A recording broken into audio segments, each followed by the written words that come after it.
So in today's class, we introduce the topic differentiation.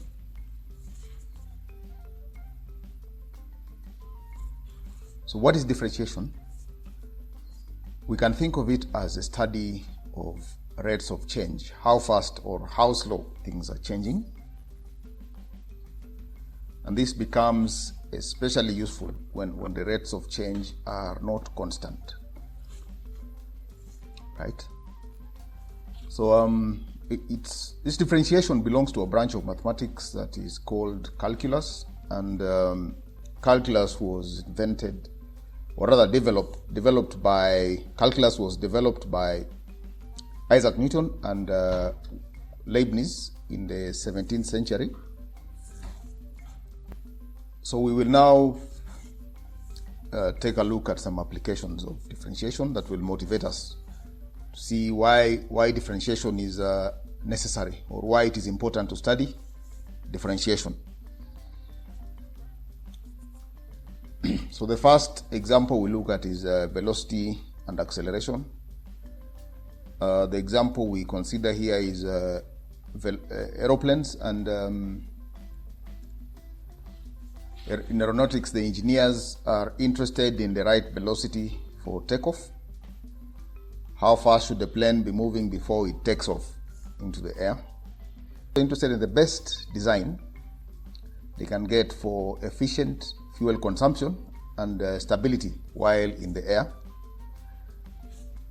Okay, all these things can be studied using differentiation and other things as well, including differentiation. So in pharmacokinetics, we have the pharmacists who would be interested in knowing the concentration of the drugs in the body over time. This can help them determine when you can take your next dose of medicine. In manufacturing and business, it's also important to know when you're making profit. So, for example, in this graph, we realize that the rate of change of revenue is higher than the rate of change of costs. So eventually, if you produce enough items, you'll make some profit.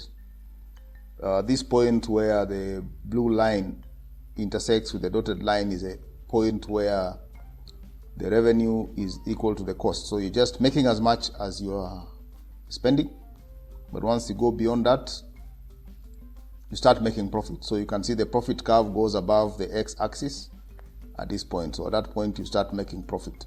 So as long as you know that the rate of change of revenue is higher than the rate of change of your cost, then you know that eventually you'll make profit if you produce enough items of your product. So rates of change also play a major role in optimization processes, and some of these can be found in nature. So we can prove using calculus that the sphere occupies the highest volume compared to other objects of the same surface area, and that is precisely why the bubbles take a spherical shape. Nature also tries to be efficient, so the bubble has some air in it which is pushing out against the air from the outside, so it needs to minimize the contact on the surface, and the sphere will minimize the surface area for the same volume. So that's another, and this can be verified using calculus. Now, the other place we can look at is population dynamics, where we consider the interactions between predators and prey.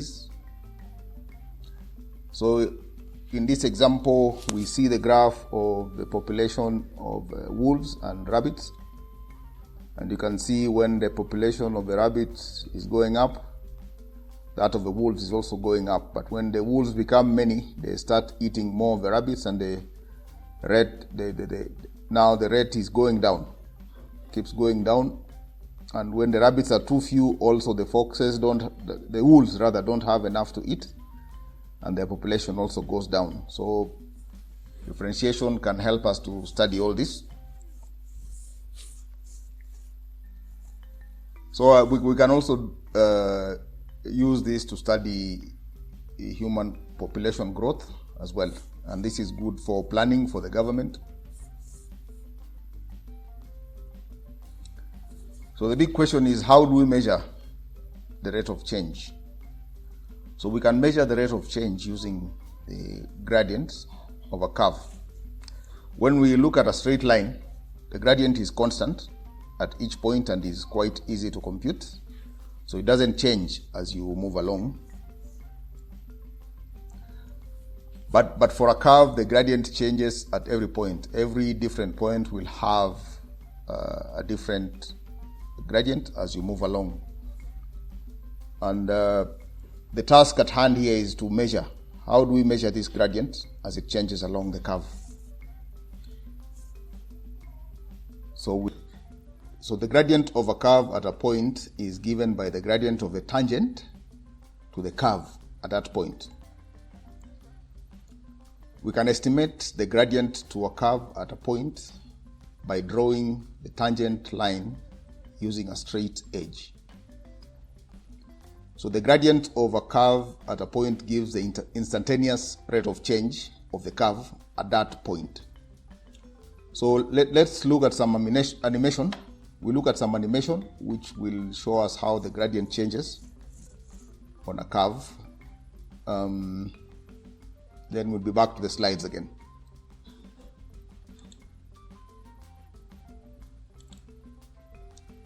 So here we can see as we move along the curve, the gradient keeps changing. The tangent is going in different directions at different points. So that is how it moves. So our task is now to figure out a way of computing the gradient at any point on the curve. The process of drawing the tangent line with a ruler or a straight edge will only give an approximate value for the gradient. So this also depends on how accurately one can sketch the curve. If you can't sketch it very well, then you don't get an accurate representation.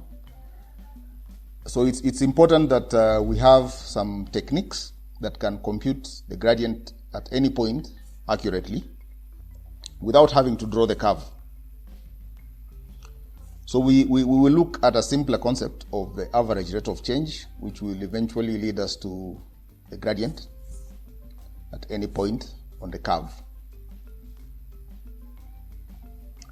So let's consider the graph of y is equal to x squared, and we pick the 2 points with the coordinates 1, 1, p with the coordinates 1, 1, and q with the coordinates 4, 16. And both points are on the curve.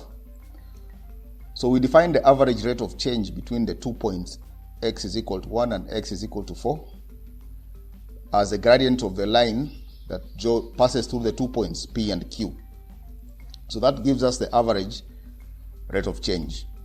So this works as a fast approximation of the tangent to the curve, but you can see it's not quite accurate yet. So we can make it a little more accurate later, but first let's just compute the average rate of change. It's given by the change in y divided by the change in x. That is just the gradient of the line passing through the points p and q. And it turns out that the average rate of change here is 5. So now we look at how we can improve our approximation of the gradient. You can see that if you move the point q closer to p along the curve, then the average rate of change becomes a better approximation of the gradient. You can see the first red line is quite off. The second one is now closer to the tangent. So if you keep moving this closer and closer, we should get a better approximation. So eventually we shall use the average rate of change to find the approximate gradient of a curve at a given point, and also use it to show us how we can find the exact value of the gradient. We now look at an animation that shows how this works before we continue. So here you can see as the point Q moves down towards P. This second line moves closer and closer to the tangent at the point P. So it gives us a good approximation of the gradient. So that's how it works. As the point Q moves closer and closer, this black line eventually comes really close to the tangent and will give us a good approximation of the gradient at that point. So we will go back to the presentation.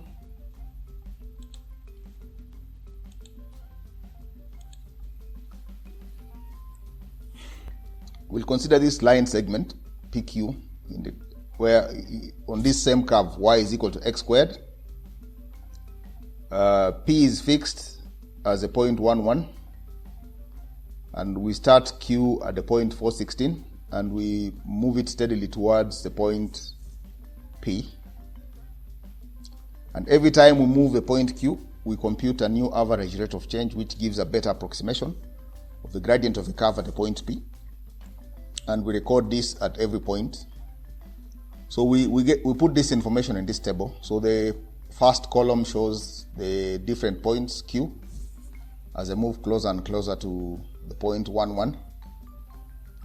The second column shows the change in X. The third column shows the change in Y. And the last column shows the average rate of change between the 2 points.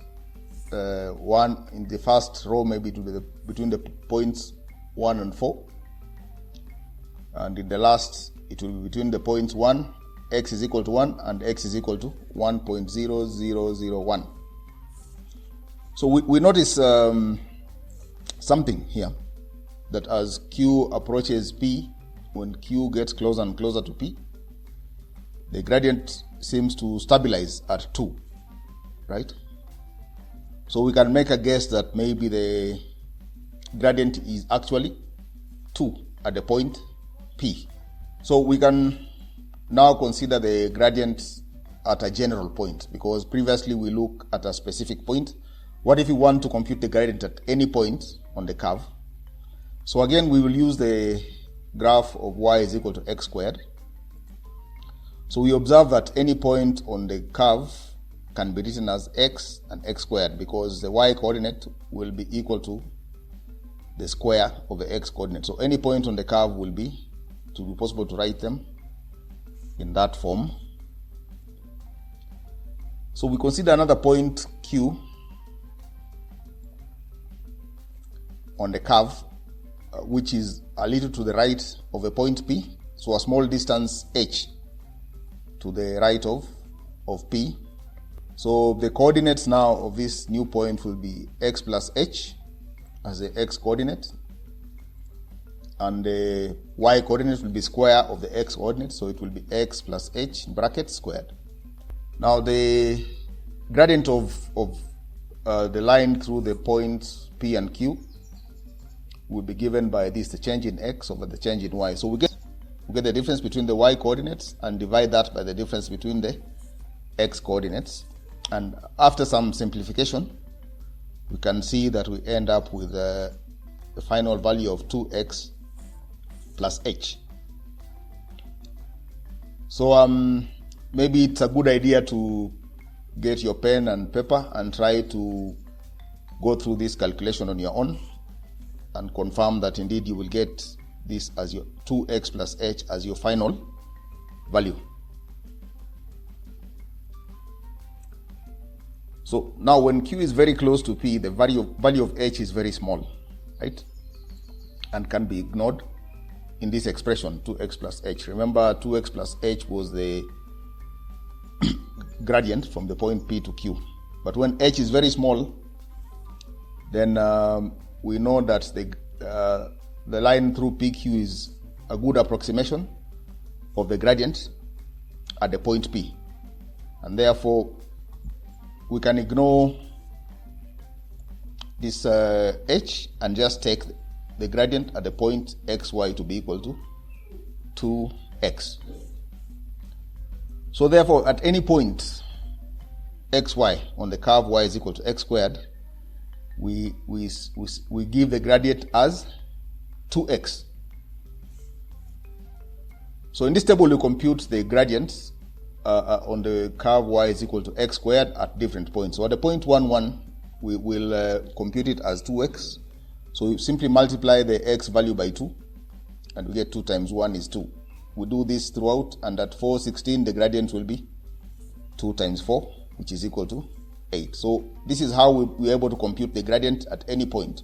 So now we don't even need to draw the curve. We already found an expression to compute the gradient at any point. Anytime I need to know the gradient, all I need is to put in the value of x in this formula, 2x, and I get the gradient of the curve y is equal to x squared at that point. So we now consider a different curve, y is equal to x cubed, and we try to find, using the same ideas, we try to find a gradient at a general point, xy. So we call this general point P, and again we observe that we can write any coordinates along the curve as x cubed. So the x coordinate simply stays as x, the y coordinate will be x cubed, since the graph is a graph of y is equal to x cubed. So any coordinates can be expressed in this form. So we consider another point Q on the curve with the x coordinate, x plus h, just a small distance h to the right of x. So now the coordinates of this new point Q are x plus h and x plus h in brackets cubed, as we can see. So again, we compute the average rate of change between the 2 points P and Q, and that will be given by the change in the y coordinates divided by the change in the x coordinates. And this eventually, after some simplification, will be 3x squared plus 3xh plus h squared. So again, this is another point where it's a good idea to stop and go through this calculation on your own and confirm that it eventually simplifies to 3x squared plus 3xh plus h squared. So we notice that when Q is very close to P, the value of h is very small, and therefore we can ignore any terms that contain h in this expression, 3x squared, 3xh plus h squared. And when we do that, when we ignore the last two terms, we simply take the gradient to be equal to 3x squared. So we can take the gradient at a general point xy on the curve, y is equal to x cubed, to be 3x squared. So we now see a pattern. We saw that the gradient of the graph y is equal to x squared was 2x. Now we have seen that the gradient of the graph at any point for the curve y is equal to x cubed is 3x squared. Now we following this pattern, we're able to infer, or we can guess that the gradient of a curve y is equal to xn at a general point xy will be given by n multiplied by x raised to n minus 1. So this gives us the formula for finding the gradient of the curve y is equal to x raised to n at any point. So now with this, you can compute the gradient at any point of the graph. So now if you're able to compute the gradient of a curve at a general point, then we call it the first derivative of a curve with respect to x. So we'll introduce some new notation using the same ideas that we've had before. We shall denote a small change in x by this symbol here, which we call delta x. And a small change in y will be denoted by delta y. So we illustrate this using the curve y is equal to x squared. So we consider the general point x squared, and a second point P, which is has coordinates x plus delta x, and then x plus delta x into brackets squared. We obtain the average rate of change between these 2 points P and Q. That will simply be given by the change in y divided by the change in x. And we compute this in the next step. And after some simplification, you will end up with 2x plus delta x. Again, here, take time to go through the calculations to confirm that the final answer will be 2x plus delta x. Feel free to pause the video and go through the calculations. So we can see again, as delta x goes to 0, when it becomes really small, then we can ignore it and just take the gradient to be 2x. And now the quantity delta y over delta x, when delta x is really small, will just be taken to be 2x. This would give us a derivative of y with respect to x.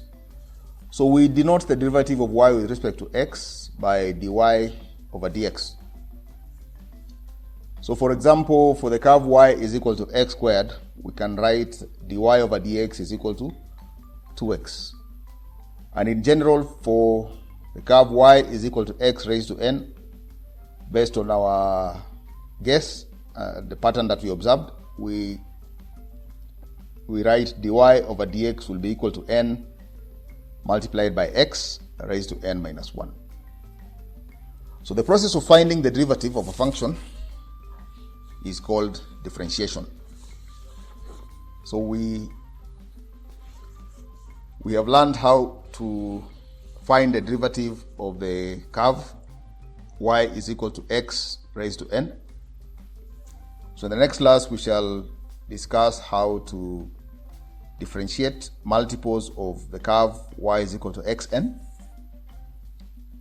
and also sums of multiples of powers of x. So basically, we shall be looking at how do we differentiate polynomials. So thank you for listening. That's the end of the class. Look forward to seeing you in the next class.